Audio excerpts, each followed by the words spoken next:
As you know, the purpose of this call is to talk about the draft general comment on the right to living independently and being included in the community. What we're going to do today is talk to you about what we think the strengths of the draft general comment are, some issues that we have of concern, and also just things that we think would strengthen the general comment. We've asked two colleagues from Europe and Africa, who I will introduce shortly, to give perspectives from those regions so that you get a sense of the different ways in which Article 19 applies in different regions. And then we would like to get your feedback and suggestions about issues you think are important to highlight, both in Inclusion International's response to the general comment, and if you or your organization is planning to submit responses to the general comment, we would be very interested in hearing about that either on this call or after, so that we can work with other organizations and our member groups to coordinate our responses, to emphasize points that you think are important, and also to elaborate issues that you think might not be covered in the general comment.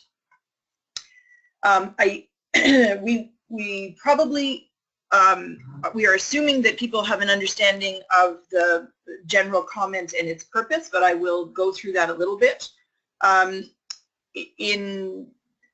Several years ago, the CRPD committee decided to prepare the draft because they thought it was important to clarify this article. What they began to see was that states parties, when reporting to the committee, maybe didn't have a clear sense of what Article 19 was about, or maybe didn't understand fully the intention of the drafters. And so the purpose of any general comment is for the committee to give guidelines and feedback to states parties about their interpretation of what an article means.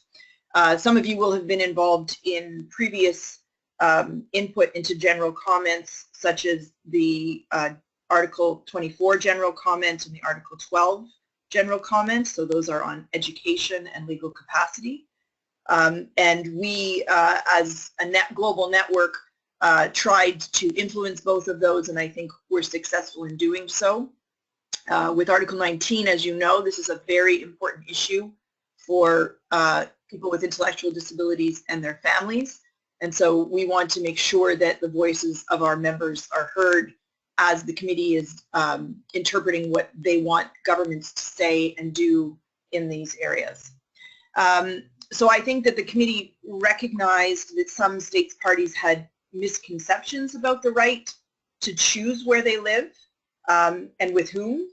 The right to people having in-home residential and community services was not clear in a lot of the reporting from governments.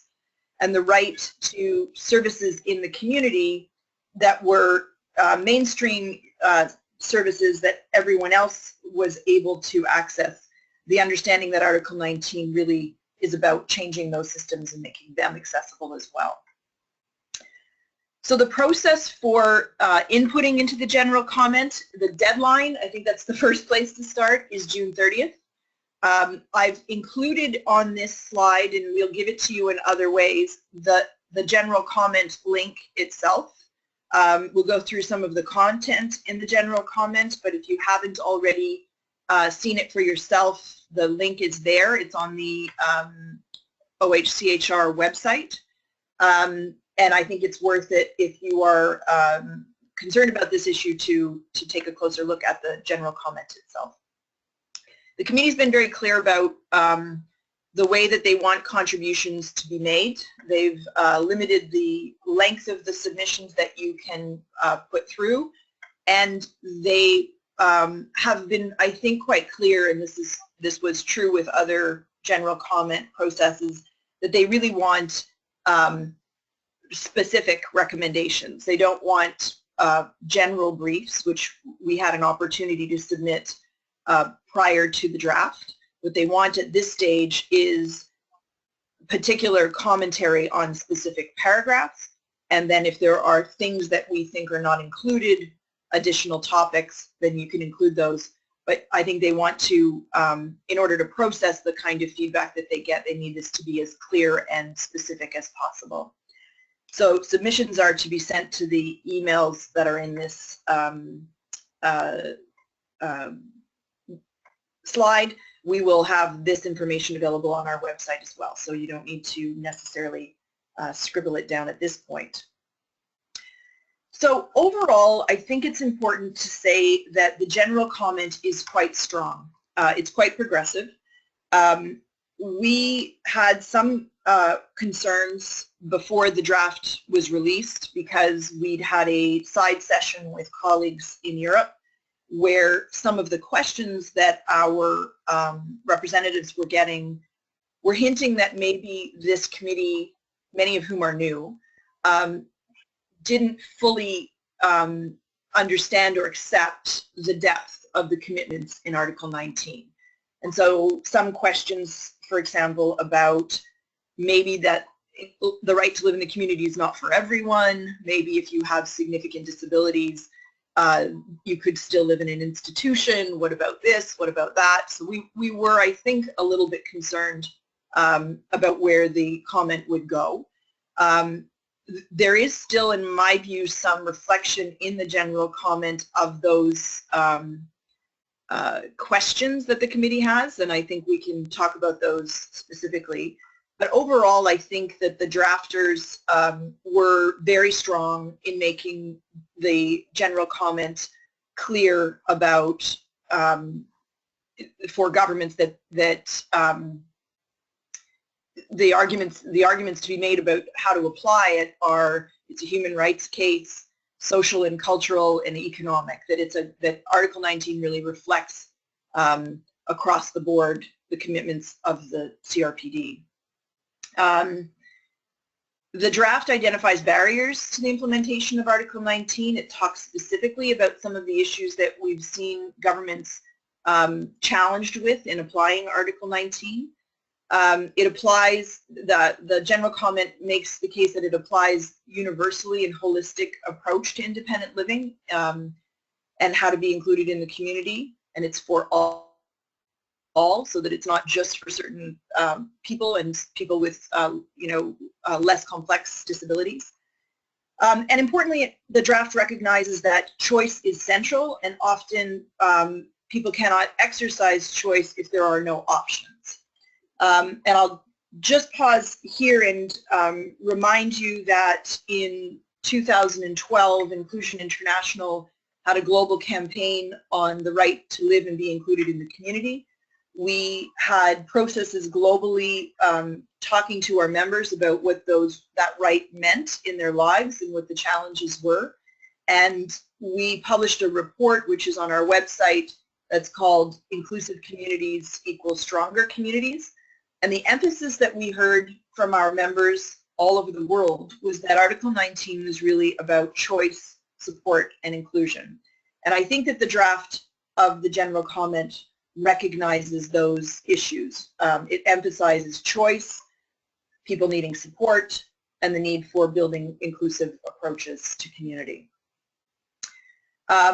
Some of the specific strengths are that the draft affirms the right to live independently and be included in the community for all people. And I think it specifically mentions intellectual disability and highlights the fact that people with intellectual disabilities have this right as well. The draft distinguishes between the concepts of independent living, community living, institutionalized settings, and personal assistance, which I think is very helpful in clarifying for governments what those concepts mean. The draft also recognizes that institutionalization is not about living in a particular place or setting.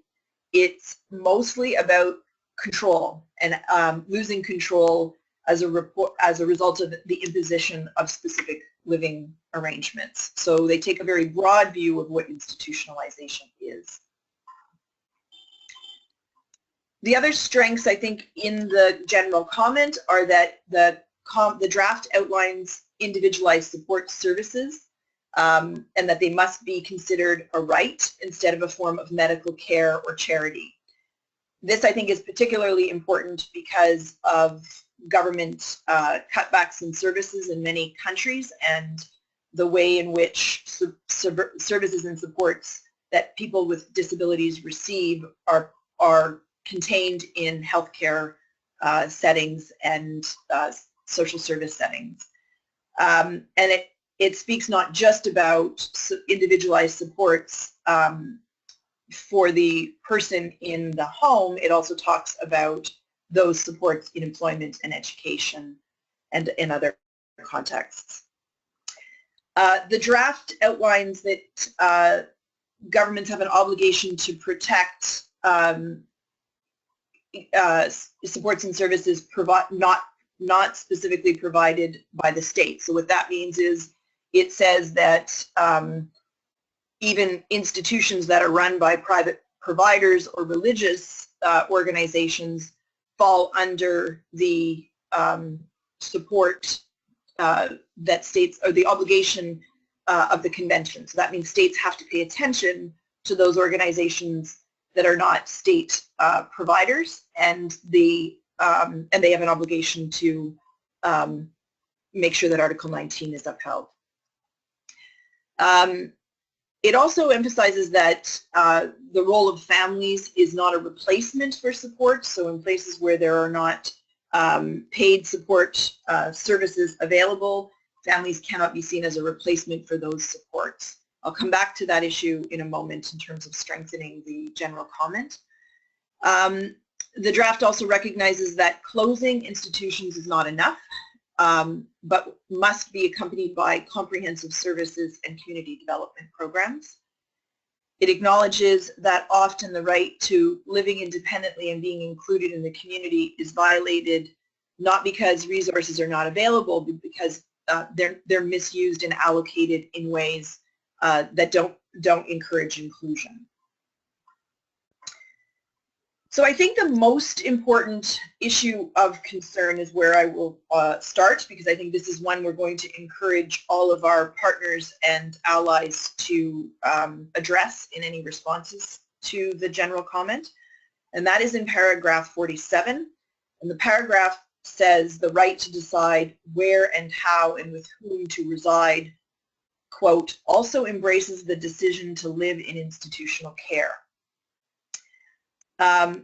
We have some serious concerns about that specific phrase, which if you are looking at the slide, you can see we've bolded. And what we are, our argument is that this is a dangerous suggestion in that paragraph. And our argument is that choice really requires inclusion. And we've developed some arguments which we will further elaborate, but we'll share them with you here, and we will give them to you in other forms. But we will argue that the full and effective participation and inclusion in society as it is part of Article 3 of the general principles of the Convention. And if you contrast that with paragraph 47, paragraph 47 does not recognize the inherent conflict in suggesting that institutions are an acceptable living arrangement. So if the general principle of full and effective participation and inclusion in society is the overriding principles, one of the overriding principles of the Convention, then clearly we cannot argue that people have the right to choose to live in an institution. There is no it's completely inconsistent with Article 3C. We heard very clearly from our members in our global campaign, people with intellectual disabilities and families have said that inclusion itself is a prerequisite to self-directed lives. We take the position that autonomy is derived from inclusion, any interaction with and exposure to community. So being embedded in your community and having inclusive lives is what gives you the ability and the support to make choices and have self-directed lives. So an institution represents an approach that denies choices, denies opportunities, congregates, segregates, and isolates.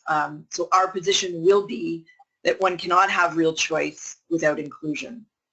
So I've sort of gone through the various arguments against that particular section of paragraph 47, and we can take some questions and discussion on that, and we'll certainly make those arguments available to anyone who wants to also take a strong position on this. There are some other areas of concern in the general comment, which I won't go into in as much detail.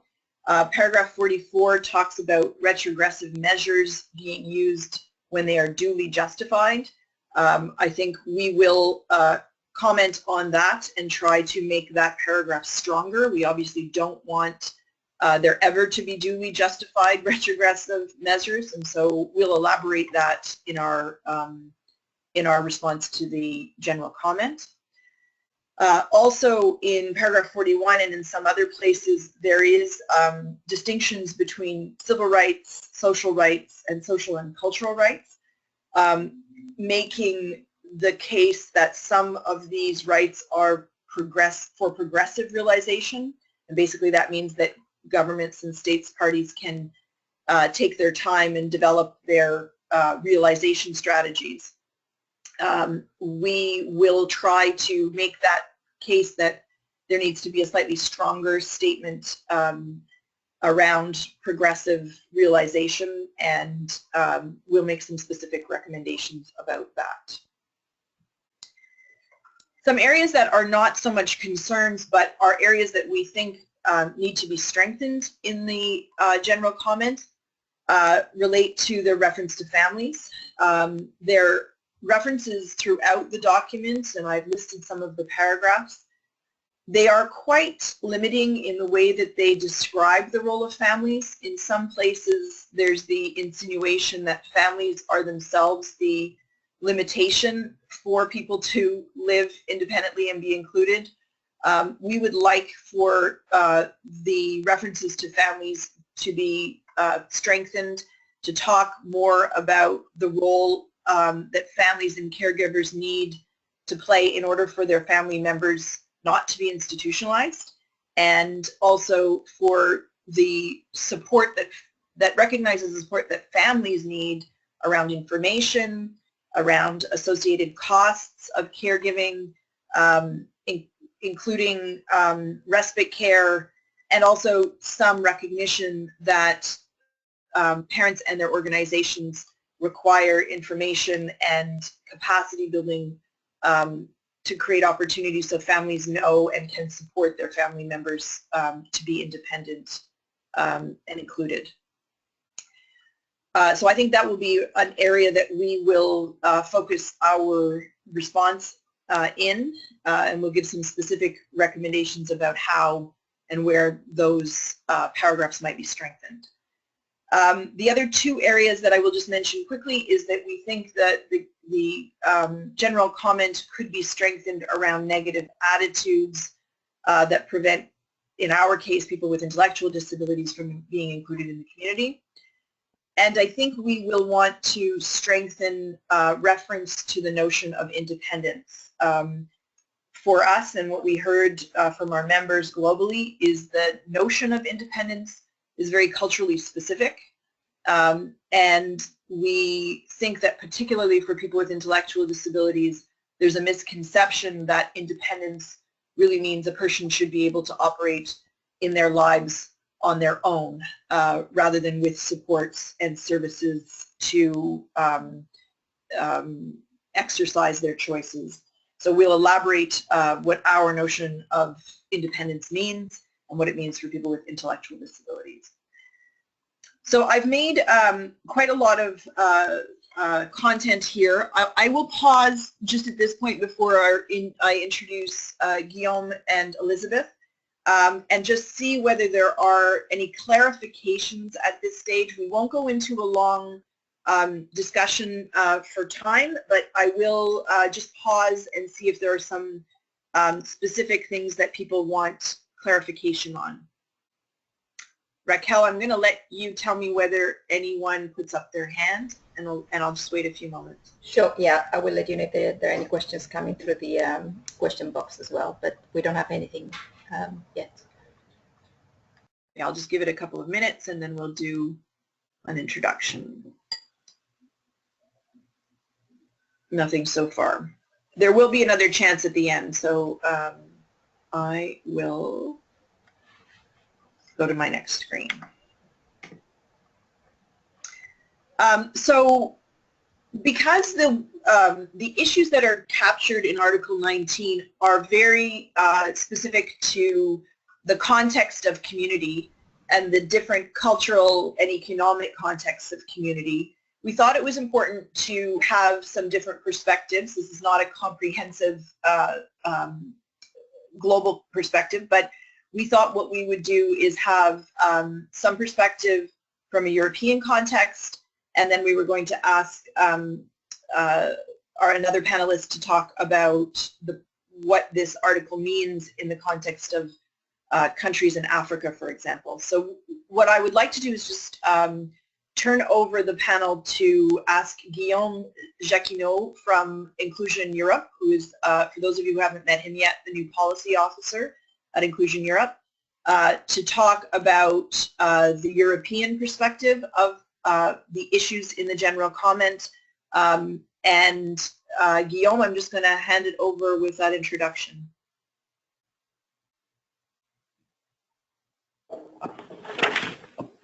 Hello everybody. I hope you can all hear me clear and well. Thanks Connie for introducing me. So yeah, I am Guillaume Jacquinot, the new policy officer of Inclusion Europe. Thanks for giving me the floor to raise European concerns about this new, recently released draft tunable comments. Just briefly before, just want to give like an overview of what is happening in Europe.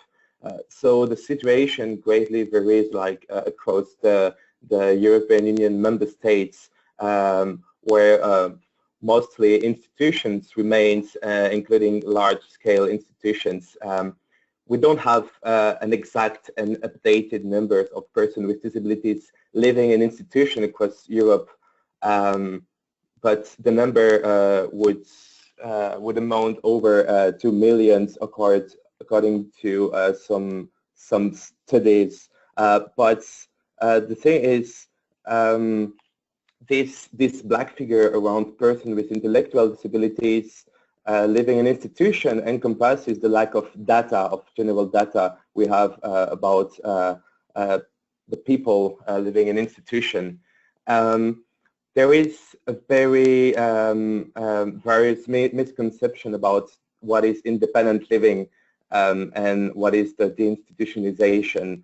In many countries like France, Belgium, Germany, for instance, a lot of institutions have been improved through a lot of funds and are sometimes even introduced as being compliant to the CRPD. And the question of transition from institutions to CBS is not raised at all. After, when it comes to persons with high support needs, there's a strong presumption that the right to live independently cannot be applied as such with these people, because there is this interpretation of being independent as being, as you said, Connie, before, being able to operate on your own, which is not like what independent living is, but it's more focused on support. There is also another challenge on the understanding of independent living, resulting in the fact that a lot of other category of people, like elderly people, like homeless people, don't necessarily see the institution as a danger, but sometimes as a necessity. So it's something that also has to be raised. We have a problem in Europe, and most of the time, like the way independent living is judged by different European courts. It's kind of problematic as they keep a certain functional approach on decision making and decision making relating to the choice of where to live and with whom. For instance, a very recent case relied on a very vague concern for well-being to justify a serious interference with the right to self-determination, just to prevent someone from violence to move from a city to another one, as the consequences are deemed too dangerous for this person. So this is kind of like the context at the moment. Just let me talk very briefly like about the tools and the fact that a lot of different instruments such as the European Union structural funds have acknowledged the importance of community-based services. Like these funds are used to finance investment into the health and social care infrastructure, such as accessible housing when it comes to general social services, but also they can support a range of activities like the training of staff in the provision of community-based services and the provision of personal assistance, etc. One of the main concerns in Europe is the misallocation of resources of these structural funds that are sometimes unfortunately used to build a new institution or conserve like the existing ones. And so that's why we have a very, very big focus on the paragraph 65 of the draft general comments that really states that the misallocation of resources into institutionalized support services is a clear violation of Article 19. There are a lot of the European Union Pillar of Social Rights and the new strategy of the Council of Europe very recently released, like really states that we need to turn from institutional care to community-based services. There is a very strong acknowledgement, but in the fact that the national countries, this acknowledgement is not really made by the policymakers. So this is really a problem. I think at our level we're working a lot, of course, in the European Expert Group on the transition from institutional to community support services to make sure that there is a good use of the structural funds to promote community-based services. At the internal level, like we are closely consulted to our platform of self-advocates for whom independent living is one of the top priority. We are consulting with our members as well to contribute to this work on the draft general comment to be sent to the CRPD committee. I really think that there is we have very strong focus on the fact that independent living should be applied everywhere in Europe. It's not something that has to do with Eastern country, but as I explained before, it's really something that can be applied everywhere in Europe. It's something also that can be applied to all people, no matter what is the level of intellectual disability, the self-functioning, or the support requirements. We really want to emphasize on this universality of human rights and, of course, of the rights to live independently. And just last fact is we're preparing a joint declaration with the European Network on Independent Living and the European Disability Forum on this 12 general comments to reaffirm a very clear a really clear statement against all kind of institution and the promotion of community-based services, but also to make sure that families have the place they deserve in this debate and that they should be recognized as a relevant support without denying the responsibility of the state members in the matter. So there is a lot of different issues. I won't have time to explain because 5 minutes is quite short. But I would say just as a conclusion that we're rather satisfied with this draft general comment, but we would make the same. We would express the same concern as Connie has expressed before on the right to choose to live in an institution, on the retrogressive measures, on the progressive realization, and the immediate application on certain part of this article that could mount in a multi-speed article. So yeah, I hope it was kind of clear and comprehensive, and if you have any question, please ask me. Thank you. Guillaume, that's very, very helpful. I think you managed in 5 minutes to really key on the important issues, particularly in Europe. But I also think that a lot of what you are describing in the European context applies in countries where institutions exist and have existed for a long time, where major investments have been made in those institutions, and the process of shifting towards inclusion in the community. We will switch now, before we go to questions again, context a little bit, and ask Elizabeth Kumundia from Kenya to talk about what the right to live independently in the community means in the African context.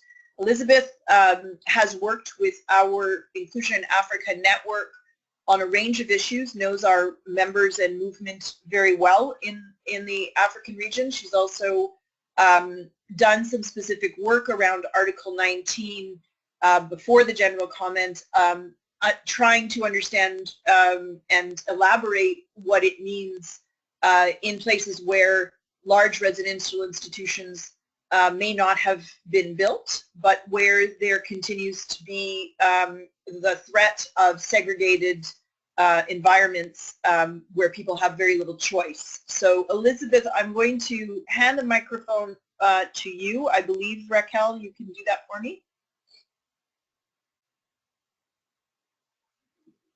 Raquel, have I lost you? Yes, I was just saying that she should be unmuted now, and I was muted while I was saying that. Okay, I'm going to mute myself so that I'm not giving you any feedback.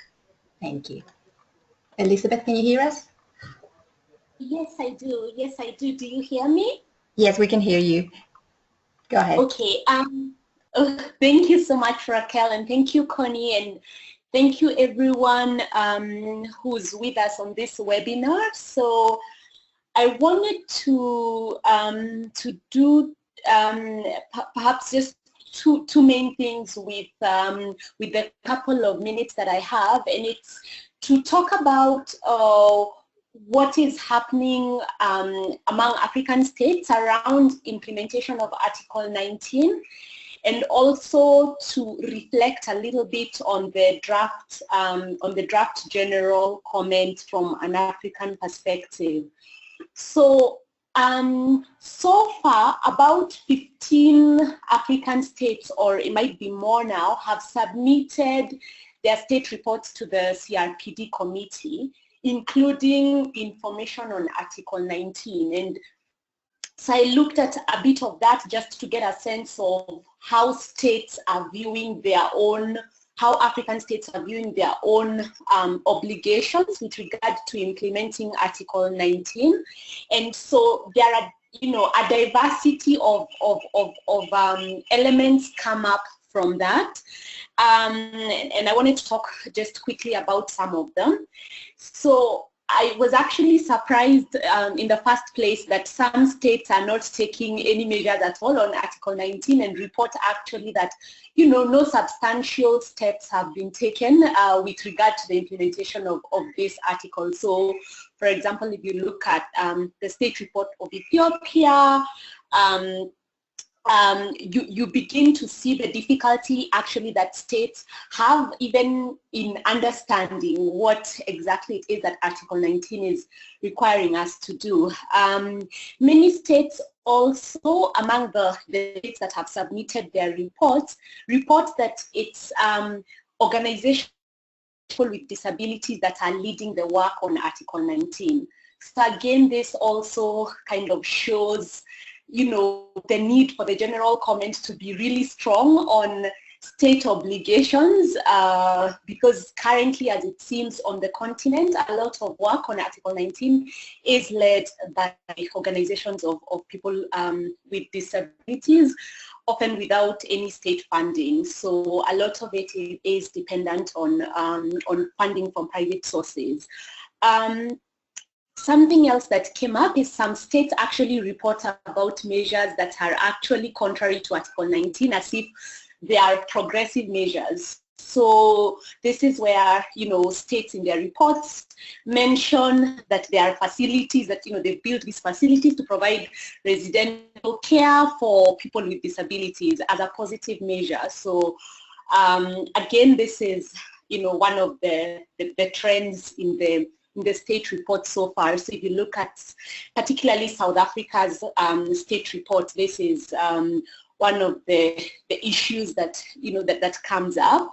I think some other states report, so some other states are reporting about measures that are relevant to Article 19, but that can easily become about taking medical approaches to rehabilitating people rather than,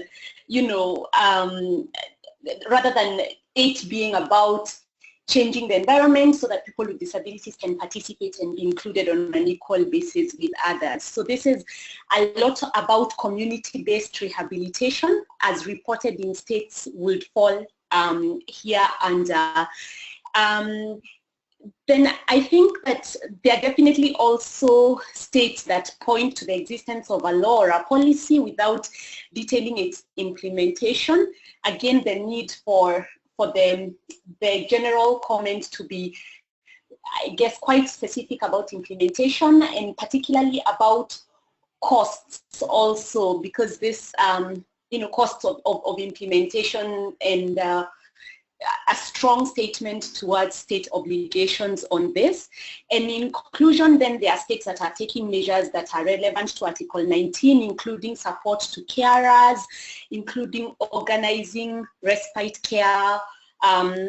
Like the state report of Mauritius has a lot on respite care, on improving the material situation of low-income households and allocating funds to persons with disabilities. Some states report about housing and urban planning, measures that are being taken. So there are also, good things that are happening on the continent with regard to implementation of Article 19.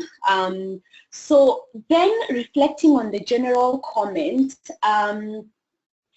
so I'd echo, the speakers who've spoken before, Connie and Guillaume, about, that there are some pretty strong points in the general comment. I think something that stood out for me is the fact that the general comment really emphasizes accessibility, accessible transport, accessible environment. And I think sometimes, this seems like an obvious point, but in many countries within Africa, still the environment is so inaccessible. Still, people with disabilities just moving, being able to get from place to place is a big hindrance. So that emphasis on accessibility throughout the general comment for me is one of the strong points, around accessible services,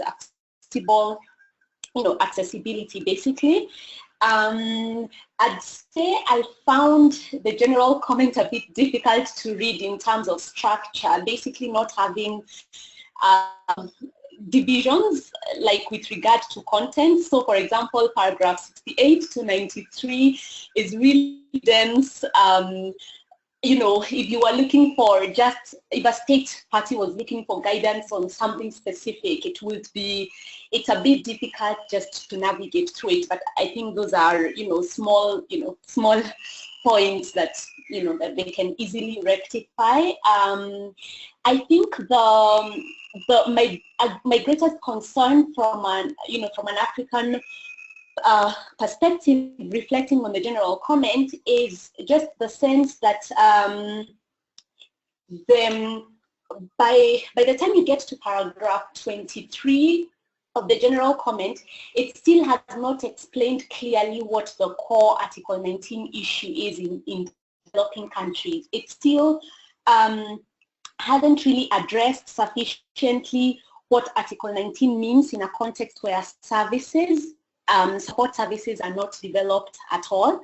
And I think this is one of the latest issues that I have with it. Basically what that looks like in a context where people are physically located in the community, but face isolation in the in the background of a largely inaccessible society, and and with very limited state-funded support services. I think that's one of the areas which would stand to be strengthened. I also think paragraph 87 on rehabilitation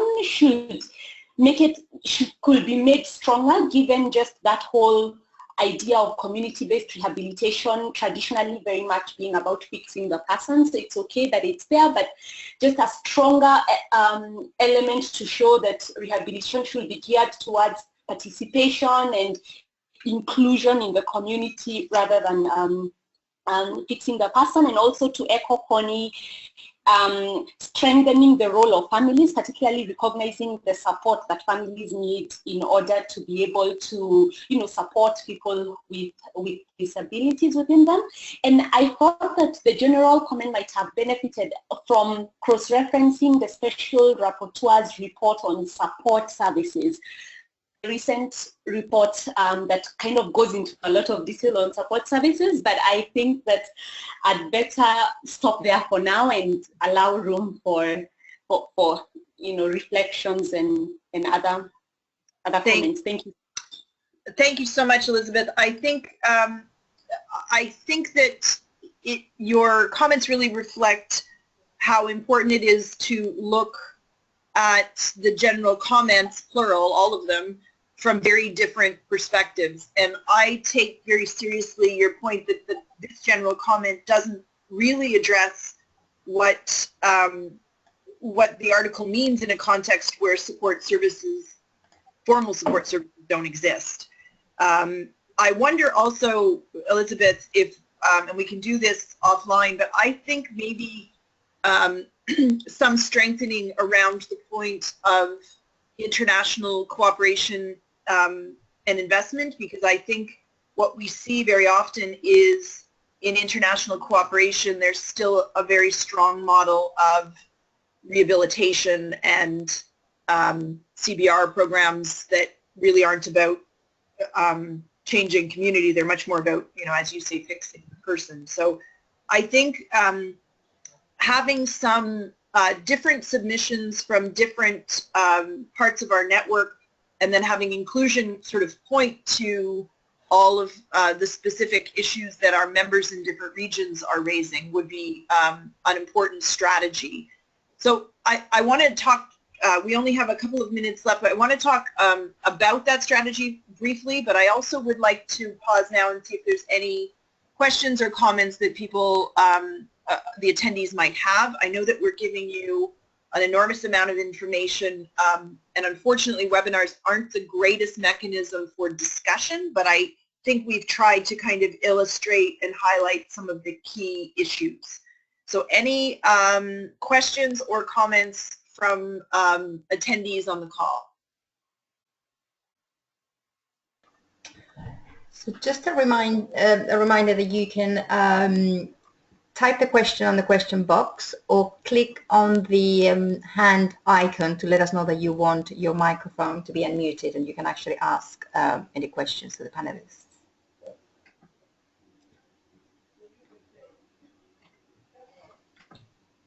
Raquel, as we're waiting for any comments, I'll just walk through, I think, process, if that's okay. Okay, go ahead. And I don't know if you want to show my last screen, which just has contact information for us, and also has our website. Tara Levangier will be coordinating our response to the committee. I just want to say that we will be developing our response. We will obviously be collaborating with our organizations and networks in the various regions. We will also, though, reach out to organizations who are allies of ours in the area of Article 19. So, for example, we know that Lumos has been working on a campaign to close institutions, all institutions for children by 2050. I will reach out to them. We'll talk to Human Rights Watch. We'll talk to other groups who are human rights advocates in the field, and make sure that our issues are being picked up by them, and that we're coordinating with them so that the committee gets a kind of strong message on the issues that are important to us. In terms of our own network and members, it would be, I think, important for member organizations, where possible, to submit their own individual comments. It would be, if you are planning to do that, it would be really helpful for us to know, so that we could strengthen and support the ones that our members are submitting. It also makes some sense if an organization wants to emphasize a particular area of work. They don't necessarily have to write a comprehensive analysis of the general comment. So if there's just one issue that our member in a particular area thinks is important, you can submit something specifically on that issue, and then refer to, or be a part of the global submission that we are making. That just makes the interaction easier for you as well as for the committee. We have a yeah, go ahead. Question from Elena, so I'm just going to unmute her microphone. Yeah. Hi, Elena. Hello, and thank you all for this opportunity. No, my comment, I wrote it down. I think that education, which is somewhere in the paragraph 85 and just mentioned, has to be highlighted. They need to strengthen education, because at least in Latin American countries, the lack of a quality education for people with intellectual disabilities and other kinds of disabilities associated with that, or that face the same barriers, is the main cause of their confinement afterwards, because they do not start to choose and to exercise their right to control their life.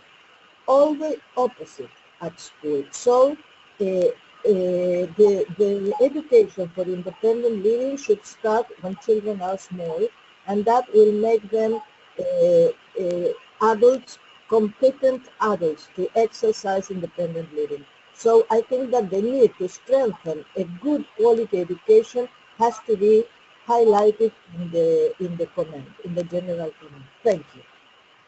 Elena, that's, I think, a really critical point, that what we hear from families is, I think there's many elements to what you're talking about in terms of inclusive education. One of the reasons often that children end up in institutions is because there is no inclusive education, and parents have nowhere for their children to be during the day. And then I think the point you're making is much broader, which is that children who live and are included in the community grow up to be included as adults by their peers. So I think you're right. We need to have a specific emphasis on inclusive quality education and elaborate the reasons why that's really important around Article 19. So I have taken note, and we'll make sure that we do that in our own submission. And Elena, if you think that it's useful to send something to the committee on that specific issue from Latin America, that would be fantastic, and we can coordinate with you on that. Anyone else on the call?